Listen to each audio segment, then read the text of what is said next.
Hi எல்லாருக்கும் வணக்கம். ரொம்ப நாள் கழிச்சு யூடியூப் பக்கம் வந்தது. ஆன்லைனில் சைக்கிள் வாங்கலாமா? சைக்கிள் அதாவது ஆஃப்லைனில் போயிட்டு சைக்கிள் ஆஃப்லைனில் வாங்குறது தான் நல்லா. அது ஆன்லைனில் வாங்குறது ரொம்ப ரிஸ்க்கு அப்படின்னு சொல்லி எல்லாரோட சஜஷனும் இருந்தது. சரி, ஓகே, ஆஃப்லைன்லேயே தான் வாங்கணும் அப்படின்னு சொல்லிட்டு நான் ஒரு 4 ஷாப் ஏறி இறங்கினேன். அந்த 4 ஷாப்லேயுமே ப்ரைஸ் வைஸ் பார்த்தா பேசிக் ஒரு கியர் சைக்கிள் 14லேருந்து ஆரம்பிக்குது. 14, 15, 16 இந்த 3 ரேட் தான் சொன்னாங்க. பேசிக் ஹை-எண்ட் மாடல் இன்னும் அதிகமாகவே இருக்குது. பட் அந்த பேசிக் மாடலோட நேம் எதுவுமே எனக்கும் தெரியாது, பார்த்தது கூட இல்லை. சரி, ஓகே, பார்த்தேன், சுற்றி பார்த்தேன். கிட்டத்தட்ட சண்டே ஒரு நாள் ஃபுல்லாக எதுவும் வேலைக்கே இல்லை. சரி, ஓகே அப்படின்னு சொல்லிட்டு ஆன்லைன்லேயே புக் பண்ணலாம் அப்படின்னு முடிவு பண்ணேன். சரி, ஓகே, ஆன்லைனில் போனாலும் ஏதாவது பெட்டராக பார்க்கணுமே அப்படின்னு சொல்லிட்டு தேடும்போது இந்த லீடர் பிராண்டு கிடச்சிது. இந்த லீடர் பிராண்ட் வந்து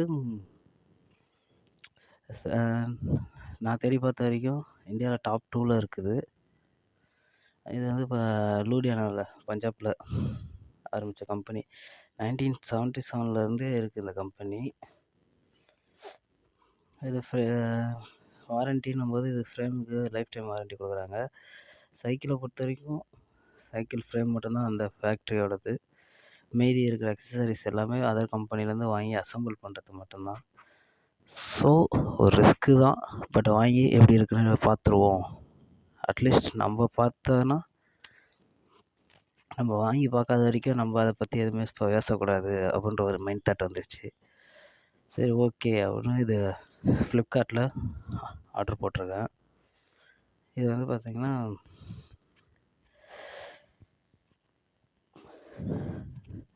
இது லீடர் கிளாடியேட்டர்னு சைக்கிள் மாடலு. இது வந்து 26 inch tyre, 21 speed gear setup. அது ஃப்ரண்ட்டில் 3, பேக்கில் 7 இருக்கும். அந்த காம்பினேஷன் வந்து 27 ஸ்பீட் மெத்தடில் போகிறது. ப்ரைஸ் வைஸ் பார்த்தீங்கன்னா உங்களுக்கு ஓவராலாக வர்றது இங்கே டிஸ்பிளேல இருக்கிறது தான். இதில் வந்து பார்த்திங்கன்னா இஎம்ஐ ஆப்ஷன்ஸ் ஆல்சோ கொடுத்துருக்காங்க. இது ஹெச்டிஎஃப்சி பேங்க்கில் நீங்கள் யூஸ் பண்ணுறீங்கன்னா உங்களுக்கு டெபிட் கார்டு இஎம்ஐ கூட இருக்குது ஆஃபரு. அப்படியே இல்லை அப்படின்னா நீங்கள் உங்களுக்கு ஃப்ளிப்கார்ட்டில் ரிலேஷன்ஷிப் கரெக்டாக இருக்குன்னா உங்களுக்கு ஃப்ளிப்கார்ட் பே லேட்டர் ஆப்ஷன் கூட இருக்குது. அகெயின் அமேசான் போனாலும் அதே பே லேட்டர் ஆப்ஷன் இருக்குது, இஎம்ஐ ஆப்ஷன் இருக்குது, எல்லாமே இருக்குது வாங்கிறதுக்கு. நான் இஎம்ஐயில் தான் போட்டிருக்கேன், என்கிட்ட கேஷ் கிடையாது. ஸோ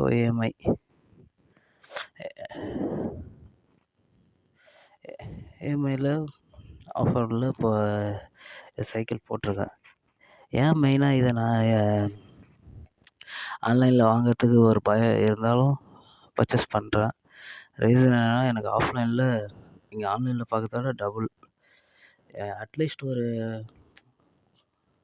2000 3000 எக்ஸஸாக இருக்குது அப்படின்னா நான் அதை பெருசாக கேர் பண்ணியிருக்க மாட்டேன். ஆஃப்லைனில் தான் எடுத்திருப்பேன். ஏன்னா ஆஃப்லைனில் தான் நமக்கு ஸ்ட்ரைட்டாக நம்ம போய் ரெகுலராக பார்க்குற இடம் போயிட்டு நம்ம இது பண்ண முடியும். நான் இது ப்ராப்ளம் அது ப்ராப்ளம் கொண்டு போய் விவரத்துக்கு கொள்றதுக்கெல்லாம் சரியாக இருக்கும். இருந்தாலும் பரவாயில்ல, ஓகே அப்படின்னு நான் ஆன்லைனில் எடுத்தேன். ஏன்னா நம்ம ஒரு ரிஸ்க் எடுத்தால் தான் ரிசல்ட் என்னன்னு நமக்கு தெரியும்.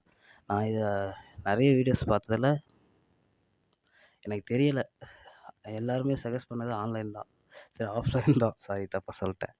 ஆனால் எனக்கு அந்த மணி விஷயத்தில் ரொம்ப இதாகிடுச்சு. ஸோ இதனால் இஎம்ஐ ஆப்ஷனும் இருக்குது, எல்லாருமும் இப்போ பண்ணுறதுக்கு ஓகே. எனக்கு மந்த்லி 1000 1500 2000 அப்படி பே பண்ணிட்டு நான் ஈஸியாக எடுத்துகிட்டு முடியுது. அதனால் ஆன்லைன் போயிட்டேன். பார்ப்போம், சைக்கிள் அரைவல் ஆனோடனே அதை அன்பாக்சிங்லேருந்து அதோடய ஜெர்னி எப்படி இருக்குன்றத கண்டினியூவாக பார்ப்போம். அதுக்காக தான் சரி, ஓகே, நம்மளை மாரி யாரெல்லாம் சைக்கிள் ஆன்லைனில் வாங்கலாமா வேணாமா அப்படின்னு யோசிச்சுட்ருக்கீங்களோ அவங்களுக்காக சரி நம்ம ஒரு ஜேர்னி பண்ணி பார்த்துருவோம், ஓகே ஆகுதா இல்லையா அப்படின்னு முடிவு பண்ணி இதில் இறங்கினேன். ஓகே, பாய். நெக்ஸ்ட்டு அன்பாக்சிங்கில் பார்க்கலாம்.